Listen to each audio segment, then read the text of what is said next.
Tahun 2018 dan 2019 adalah jatuh tempo pembayaran utang negara hingga mencapai 800 triliun. Terbatasnya ruang APBN tentu membuat pemerintah harus berpikir keras untuk mengatasi pembayaran utang ini. Apalagi dengan kondisi kurangnya penerimaan pajak dan defisit anggaran yang terus menghantui struktur anggaran Indonesia. Hingga akhir Juli, realisasi pendapatan negara pun baru mencapai setengah dari target. Di sisi lain, ketidakpastian ekonomi global menjadi tantangan yang harus dihadapi.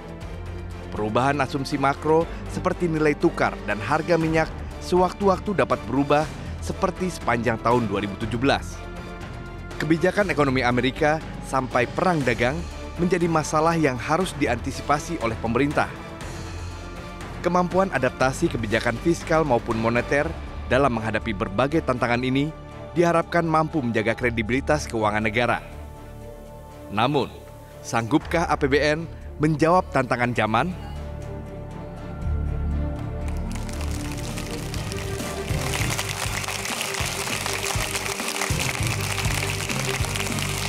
Selamat malam pemirsa, terima kasih Anda bersama kami di Economic Challenges. Saya Leonard Samosir.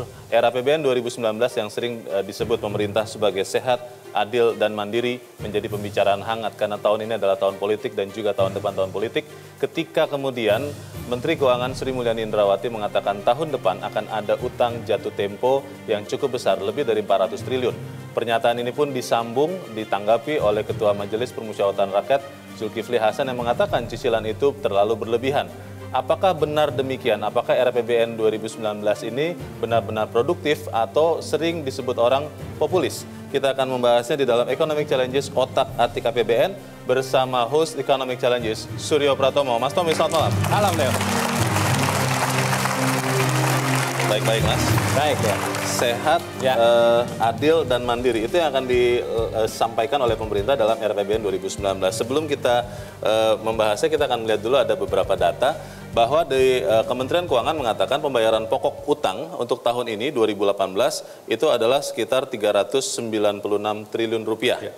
Itu adalah berasal sebagian dari utang pemerintah sebelum 2015 sekitar 44%. Yang menjadi pembicaraan hangat adalah ketika Kementerian Keuangan menyebutkan bahwa utang jatuh tempo tahun depan, tahun 2019, itu mencapai 409 triliun rupiah. Ini yang menurut Menteri Keuangan Sri Mulyani Indrawati cukup berat.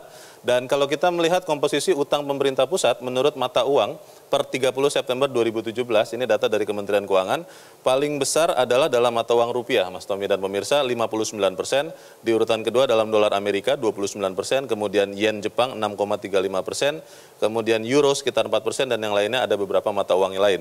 Ini yang menjadi pertanyaan karena kemudian di dalam dolar inilah yang agak mengkhawatirkan, karena kita melihat kurs rupiah per 27 Agustus 2018 sudah ada di 14.637 per dolar Amerika. Kalau kita melihat trennya dari awal tahun naik cukup signifikan karena memang pada saat bersamaan Amerika juga menguat ekonominya. Pertanyaannya adalah apakah itu kemudian aman? Rasio utang pemerintah terhadap PDB dari tahun 2014 hingga 2018 juga naik. 2014 sekitar 24,7%, kemudian 2015 27,4%, di 2018 ini 29,8%. Walaupun memang ada mengatakan sebagian utang itu untuk sesuatu yang produktif.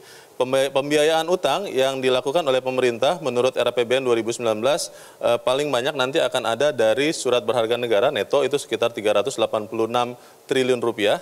Dan pinjaman neto itu sekitar 26.934 miliar atau 26 triliun rupiah. Kalau kita melihat kemudian penyerapan anggaran belanja, pemerintah pusat memang meningkat, Mas Tommy. Ini yang menggembirakan ataupun memberikan semangat karena belanja pemerintah atau PMTB itu tetap tinggi. Dan kalau kita melihat ada pendapatan negara yang diperkirakan akan naik di era APBN 2019. Kalau perpajakan di tahun ini diperkirakan 1.500 triliun sekitar itu, maka tahun depan diperkirakan 1.800-an triliun untuk penerimaan pajak. Pertanyaannya, ketika ini kemudian dikaitkan dengan soal utang, ya. Sehat, betul-betul sehat atau tidak? Ya, saya kira yang menjadi pertanyaan banyak orang, dan memang ini fakta yang sedang kita hadapi, memang akumulasi utang kita mau tidak mau kan memang harus dibayar.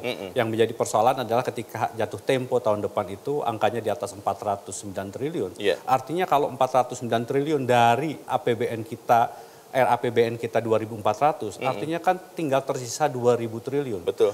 Nah, selalu Pak Wakil Presiden Yusuf Kala juga mengingatkan 80% dari APBN kita itu habis untuk membayar anggaran rutin dan juga untuk membayar utang.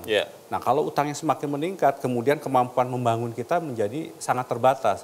Nah, lalu bagaimana kemudian kita ingin mendorong pertumbuhan 5,3%? Ada pertanyaan lagi, apakah dengan beban 400 di atas 400 triliun ini tidak saatnya kita menempuh seperti apa yang pernah dilakukan Pak Budiono ketika menjabat sebagai Menteri Keuangan? Apa yang disebut dengan reprofiling utang luar negeri supaya kemudian kita bisa spread. 409 itu tidak dipakai sepenuhnya untuk membayar utang, tetapi bisa kita pakai untuk menjadi anggaran pembangunan. Nah, ini yang saya kira perlu kita tanyakan pada narasumber kita, apakah ini adalah pilihan yang tepat untuk menghadapi situasi di mana faktor eksternal juga sangat kuat ya. Sangat kuat, ketidakpastian itu yang menyebabkan kita memang harus lebih berhati-hati bagaimana mengelola APBN kita 2019. Baik, Mas Tommy dan pemirsa, kita akan panggilkan para narasumber kita untuk malam ini. Yang pertama adalah Direktur Penyusunan APBN Kementerian Keuangan, Kunta Wibawa Dasanugraha. Pak Kunta, selamat malam. Silakan hadir Pak ke tempat duduk. Kemudian juga kita panggilkan anggota Komisi 11 DPR RI, Joni G. Plate. Bang Joni, selamat malam. Silakan duduk, Bang. Kemudian kita juga panggilkan Rektor Universitas Atmajaya Jakarta, Agustinus Prasetyantoko. Mas Pras, selamat malam, silakan. Dan kemudian juga beliau ini adalah ekonom yang ahli perpajakan, Direktur Eksekutif Cita, Justinus Prastowo. Mas Prastowo, selamat malam. Ini narasumber yang paham betul bagaimana mengotak-atik APBN. Tapi sebelumnya saya ingin bertanya dulu ke Pak Kunta. Pak Kunta, ini Anda nih yang satu-satunya pemerintah di sini ya. Pertanyaannya adalah ketika Menteri Keuangan, pimpinan Anda mengatakan bahwa tahun depan ada 409 triliun rupiah utang yang akan jatuh tempo, itu kemudian menjadi challenge besar kepada profil RAPBN 2019 yang disebut oleh pemerintah sehat, adil, dan mandiri. Itu akan tetap aman atau tidak anggarannya? Bagaimana Pak Kunta? Sebelum ke situ ya, saya mengatakan bahwa APBN itu sehat, adil, dan mandiri.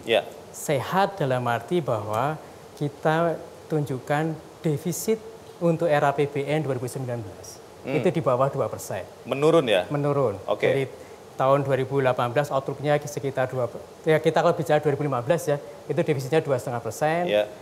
Outlook 2018 kita kirakan sekitar 2%. 2019 di bawah 2%. Targetnya? Targetnya. Itu menunjukkan bahwa defisit kita turun. Itu menunjukkan bahwa sebenarnya kita sudah mengakomodasi juga ke jatuh temponya surat utang. Karena sebenarnya pembayaran pokok utang itu kan ada di below the line, di bawah ya. Jadi setelah pendapatan kita ada berapa, kita hitung, kemudian nanti ada pajak dan penerimaan negara bukan pajak, kemudian belanja kita untuk kementerian lembaga berapa, untuk transfer ke daerah berapa, ketemu defisit kita yang 1,84%. Nanti di bawah itu ada juga untuk pembayaran pokok utang tadi yang 400 triliun tadi. Kalau kita menunjukkan bahwa defisit kita semakin turun, itu menunjukkan bahwa sebenarnya kita tidak perlu, maksudnya kalau itu menunjukkan bahwa trust pada market ya, pasar, bahwa kita tidak perlu banyak membutuhkan berhutang. Ya. Karena kita defisitnya segitu. Itu yang dikatakan sehat. Di sisi lain, keseimbangan primer kita juga mendekati 0%. Ya, ini menunjukkan bahwa inilah APBN kita di 2019 kita harus jaga supaya itu sehat. Tapi tidak berarti bahwa kemudian nanti bicaranya, oh berarti pemerintah tidak dalam kondisi yang tidak stabil ekonominya seperti ini, pemerintah tidak mendukung ekonomi dong, bukan seperti itu. Meskipun defisitnya turun, tapi belanja kita arahkan supaya lebih berkualitas. Baik, saya ingin ke Pak Joni. Pak Joni, kalau penjelasan Pak Kunta seperti itu, dari kacamata Komisi 11 sendiri, apa yang dilihat, catatan apa yang dilihat oleh Komisi 11, khususnya dalam konteks kewajiban kita membayar pokok dan bunga di tahun depan itu yang angkanya sampai di atas 400 triliun. Ya, kalau kewajiban membayar bunga pokok ya dan bunga pinjaman itu konsekuensi dari hutang yang kita sudah lakukan. Dan menjadi kewajiban kita untuk melunasi hutang-hutang itu dalam tepat waktu dan tepat jumlah. Makanya itu harus dianggarkan.